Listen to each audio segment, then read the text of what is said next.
پہلے ایک جرم کیا, ٹینشن سے انکوائری پوری کی نہیں ہے.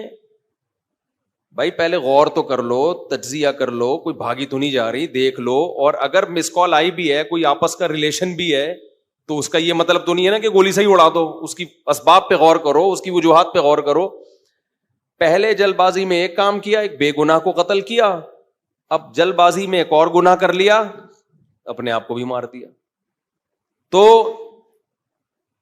ہمیشہ جلد بازی میں انسان سے غلط کام ہوتے ہیں, ٹھیک کام نہیں ہوتے. کتنی بڑی سے بڑی ٹینشن ہونا, ٹائم سب سے بہترین مرہم ہے, یہ خوب یاد رکھو.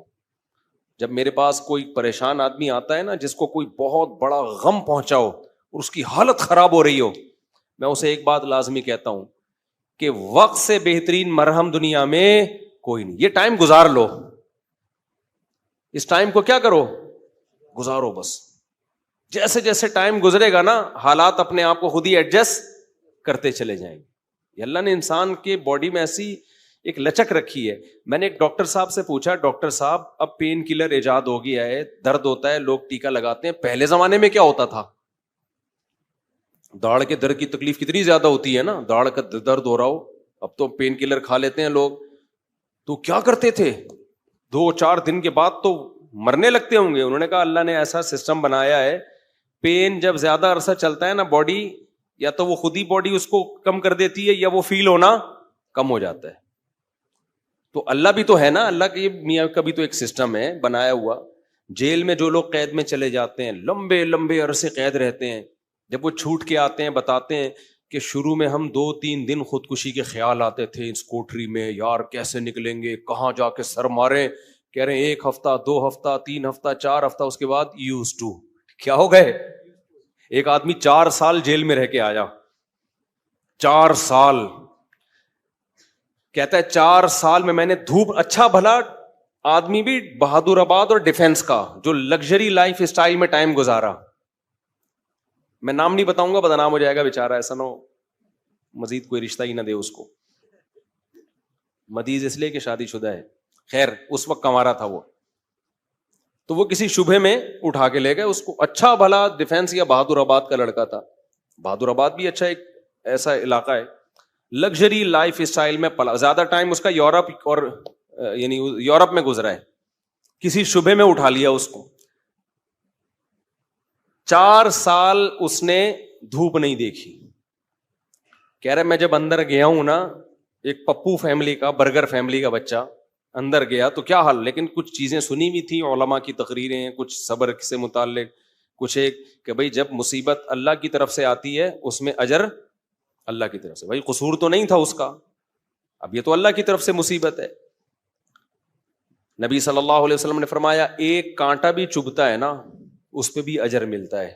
اللہ تھوڑی غافل ہے, ہر چیز آزمائش ہے ہمارے لیے. خوب سمجھ لو, اتفاق سے کچھ بھی نہیں ہو رہا.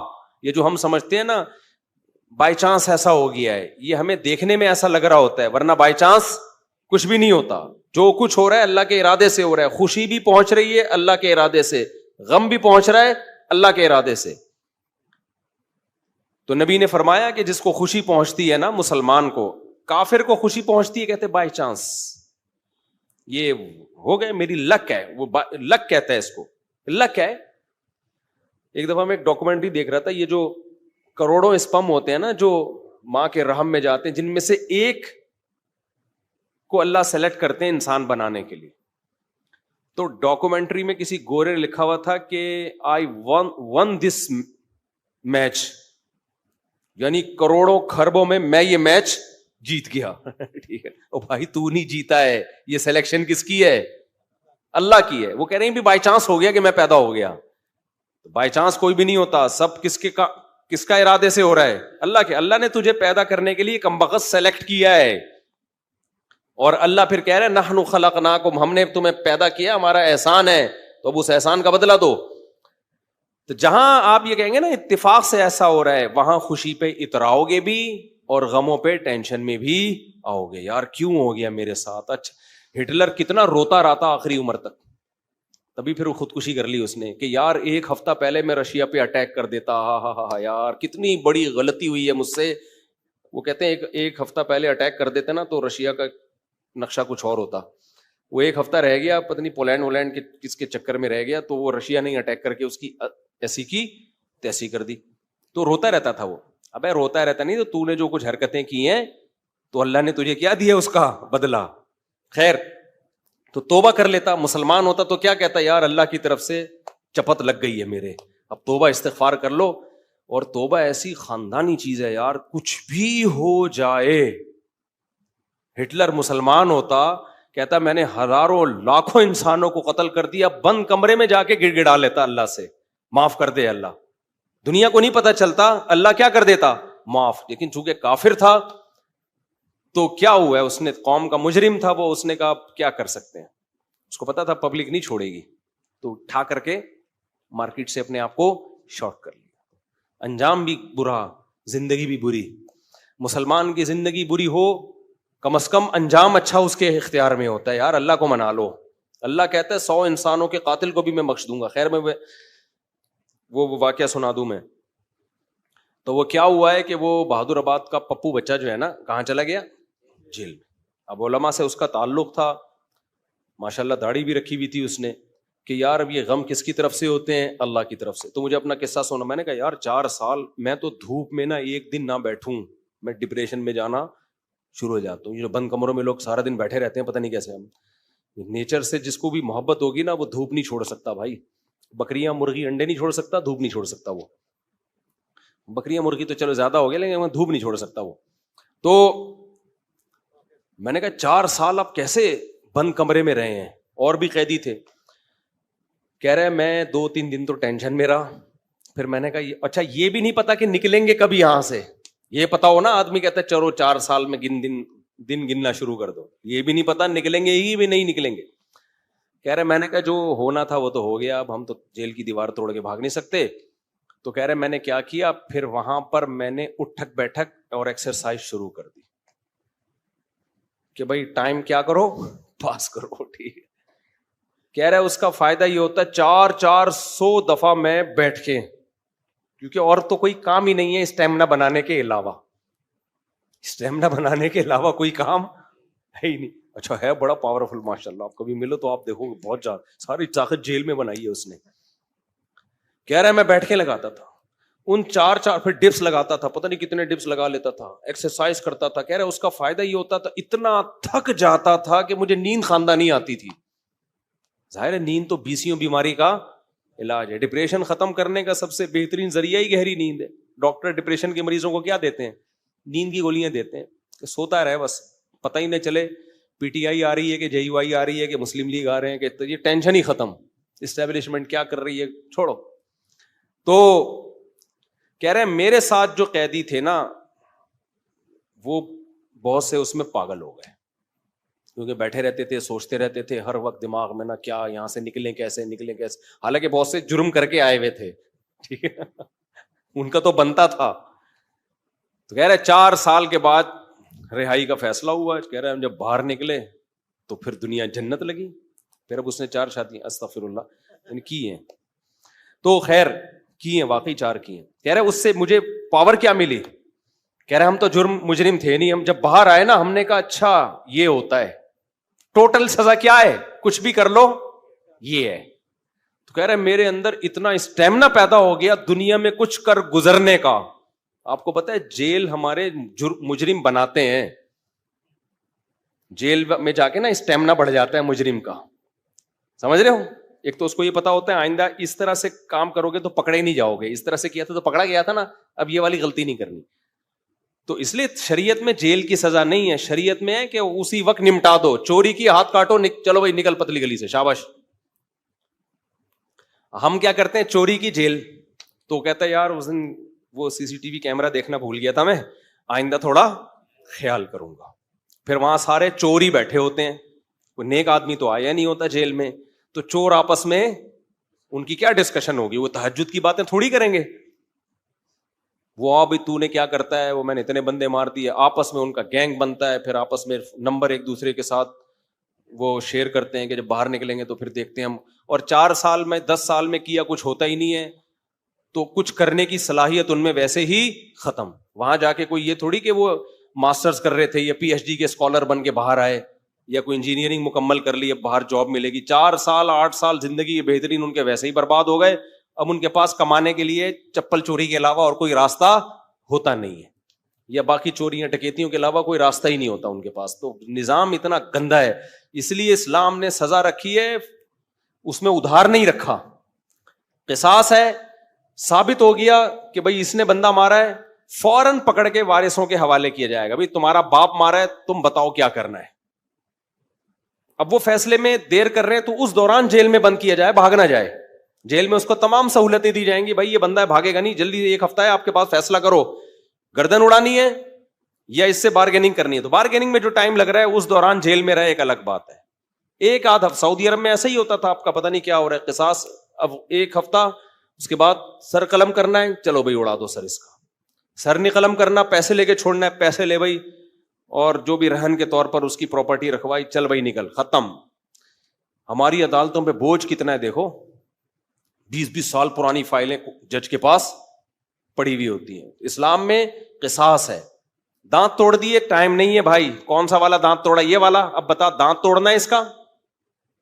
دیکھو نبی صلی اللہ علیہ وسلم کی خدمت میں کتنا زبردست واقعہ ہے.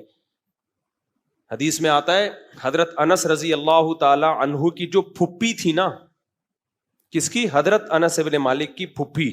حضرت انس نبی کے خادم تھے. ان پھپھی نے اپنی باندی کو مکہ مارا یا تھپڑ مارا تو وہ باندی کا دانت ٹوٹ گیا.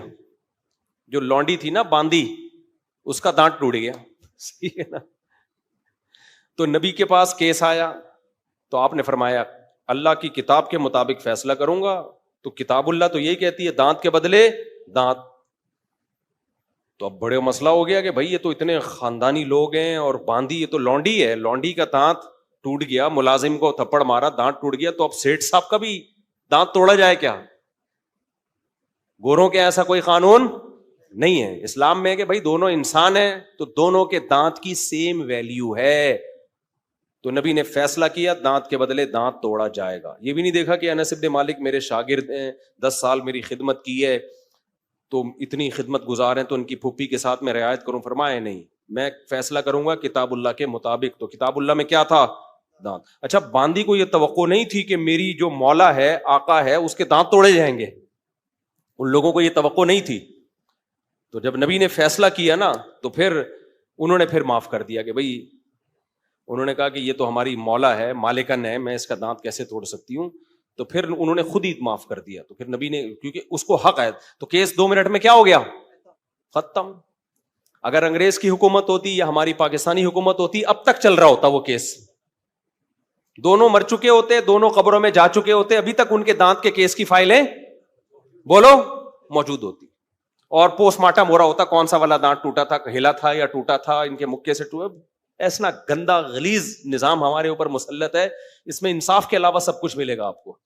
تو اسلام نے کیا سزائیں رکھی ہے, ٹھک ٹھک ٹھک کر کے, کہ بھائی تھپڑ کے بدلے میں کیا ہے؟ تھپڑ. تو قصاص کا نظام رکھا ہوا ہے اللہ میاں نے بڑا زبردست. وَكَتَبْنَا عَلَيْهِمْ فِيهَا أَنَّ النَّفْسَ بِالنَّفْسِ وَالْعَيْنَ بِالْعَيْنِ وَالْأَنْفَ بِالْأَنْفِ وَالْأُذُنَ بِالْأُذُنِ وَالسِّنَّ بِالسِّنِّ وَالْجُرُوحَ قِصَاص. کیا زبردست آیت ہے. اللہ فرماتے ہیں ہم نے لکھ دیا ہے آنکھ کے بدلے آنکھ. کسی نے تمہاری آنکھ پھوڑی ہے, تم کورٹ میں جاؤ گے, جی اس نے آنکھ پھوڑی ہے, یہ ثابت کرو گے, دلائل سے ثابت کر دیا, کورٹ کہے گی تو بھی پھوڑ دے اس کی یہ والی آنکھ. البتہ یہ کام ڈاکٹر سے لیا جائے گا, ویسا نہ ہو پھوڑنے پھاڑنے میں کچھ اور ہی نہ پھوڑ پھاڑ دے, اتنا لمبا چھورا مارے کہ پیچھے سے ہی نکال دے. تو اس میں ماہرین سے مدد تو لی جائے گی, لیکن یہ ہوگا بھائی آنکھ ضائع کی ہے تو تمہاری بھی آنکھ ضائع کی جائے گی. دانت توڑا ہے, سن بسنی, دانت کے بدلے دانت. سمجھ رہے ہو؟ تو یہ پوری قرآن نے ڈیٹیل بیان کی ہے. یہ ہوتا ہے انصاف, اٹ از کالڈ انصاف. اس میں جس نے جرم کیا شراب پی کے آیا تھا یا بغیر شراب کے کیا ہے, اس سے کوئی فرق نہیں پڑتا. یورپ امریکہ میں ہوتا ہے پی کے آپ نے دانت توڑ دیا تو کہتے ہیں سزا ہلکی ہے, کیونکہ آپ پیے ہوئے تھے, آپ کو ایکچولی پتہ نہیں تھا کہ میں کیا کر رہا ہوں. اسلام کہتا ہے پینا یہ آپ کا ہیڈ ایک ہے, جو جرم پینے کے بعد ہوگا آپ کو اس کی پوری پوری سزا ملے گی. تبھی اسلام میں احناف کا یہ موقف ہے کہ شراب پی کے طلاق دے دی تو ہو جائے گی. آپ یہ نہیں کہہ سکتے کہ میں نشے میں تھا, ہو جائے گی طلاق. کسی حدیث سے نہیں ہمیں پتا چلتا کہ نشے میں طلاق واقع نہیں ہوتی, خوب سمجھ لو. تو اگر شراب کسی نے خود پی ہے تو وہ اس کا ایسا نہیں ہے کہ اپنے تصرفات اس کے کالعدم ہوں گے, تو بندہ مارے گا.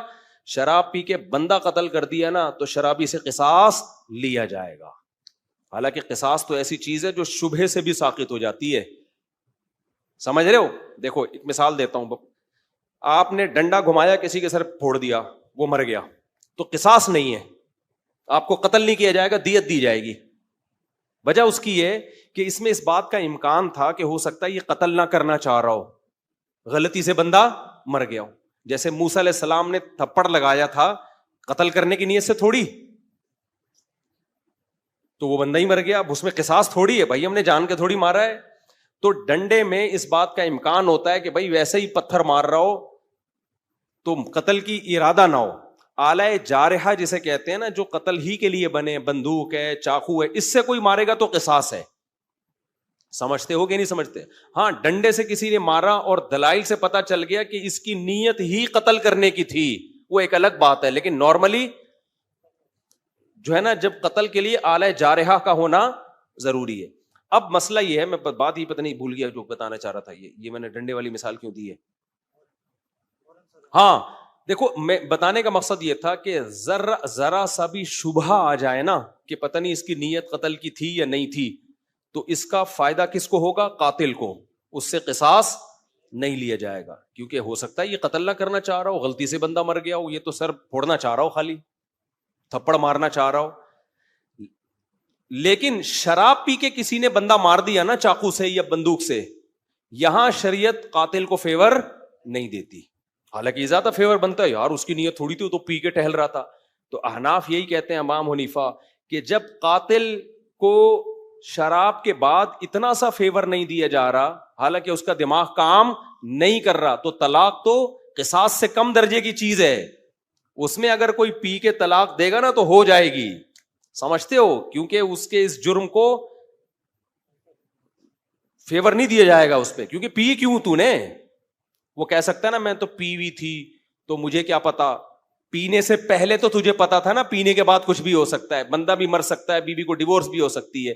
یا ایک مشہور سوال ہے کہ پی اس نے, سزا بیوی کو کیوں دے رہے ہو. تو طلاق میں شریعت نے مرد کے تصرف کا اعتبار کیا ہے, اس میں عورت کی پوزیشن کو نہیں دیکھا ہے کہ وہ مظلوم تھی یا ظالم تھی. مرد کی, کیونکہ طلاق کہتے ہیں مرد کی ملکیت سے چیز کا نکلنا, اس میں شریعت نے یہ سمجھا نقصان مرد کا زیادہ ہو رہا ہے. سمجھتے ہو کہ نہیں سمجھتے ہو؟ تو اب یہاں پر بھی یہی ہے کہ اگر کوئی بلا وجہ بیوی کو طلاق دے دے تو بھی تو عورت کا کیا قصور ہے, لیکن پھر بھی ہو جائے گی. تو ہم کہتے ہیں شراب پی کے دے رہا ہے تو بطریقے اولا ہوگی. تو آج کل بہت زیادہ ہو رہا ہے, اور پھر لوگ فتوے دائیں بائیں سے لے آتے ہیں کہ جی وہ فلاں نے, سعودیہ کے مفتی نے فتویٰ دیا ہے طلاق نہیں ہوئی چونکہ پی ہوئی تھی, فلاں نے فتویٰ دیا. آج کیا ہوا ہے, ایک آدمی نے کھڑے کھڑے بیوی کو 6 طلاقیں دی ہیں, سب نے یہاں کے مدارس نے فتویٰ دیا, طلاقیں ہو گئی ہیں. سعودیہ کے کسی مفتی سے لائیو ویڈیو کال پہ بات کی, اس مفتی نے بولا کہ میں کسی فقہ شقہ کو نہیں مانتا, کوئی طلاق نہیں ہے. تو میں نے کہا یہی اس کے جاہل ہونے کی دلیل ہے کہ 1400 سال سے جو اسلامی قانون مرتب ہوا ہوا آ رہا ہے, اس جاہل آدمی کو وہ پتہ نہیں ہے, اور یہ اٹھ کے آیا ہے اسلام سکھانے کے لیے. تو یہ جو کہتے ہیں نا فقہ شقہ نہیں مانتا, اس کا مطلب ہوتا ہے سارے گھاس کھا رہے تھے, ہم اکیلے آئے ہیں دنیا میں جو اب قرآن و سنت کو ہم نے سمجھا ہے. خیر, تو کہاں سے کہاں بات چلی گئی, بہت اسپیڈ مار رہا ہوں آج میں. ہاں, بہادر آباد سے پھر وہ جیل سے نکلے. ہاں, تو یہ میں عرض کر رہا تھا کہ اسلام کا نظام کتنا بہتر ہے یار. زنا کیا ہے 100 کوڑے مارو, چھوڑ دو بس اس کو, پھر ملامت نہ کرو اس کو. شادی شدہ نے زنا کیا, رجم کرو, قصہ ختم, چلو بھائی. کمارے نے زنا کیا, 100 کوڑے دونوں کو چترول لگاؤ اور چھوڑ دو ان کو. کسی نے زنا کی غلط تہمت لگا دی, 80 کوڑے لگاؤ, چھوڑ دو, چل بھائی. کیس نہیں ہے لمبے لمبے, سمجھتے ہو کہ نہیں سمجھتے ہو؟ تو لمبے لمبے کیس نہیں ہے.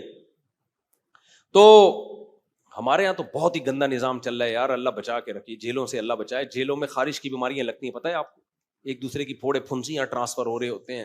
گندگی کا ایک نظام ہے, بہت ہی گندا نظام ہے جیلوں کا. تو وہ صاحب جیل میں 4 سال جب کاٹ کر آئے تو کہہ رہے ہیں میں اتنا کانفیڈنس پیدا ہو گیا. لیکن چونکہ بندہ 2 نمبر نہیں تھا, جب 2 نمبر نہیں تھا تو برائیوں کی طرف نہیں گیا, اچھائیوں میں کانفیڈنس پیدا ہو گیا.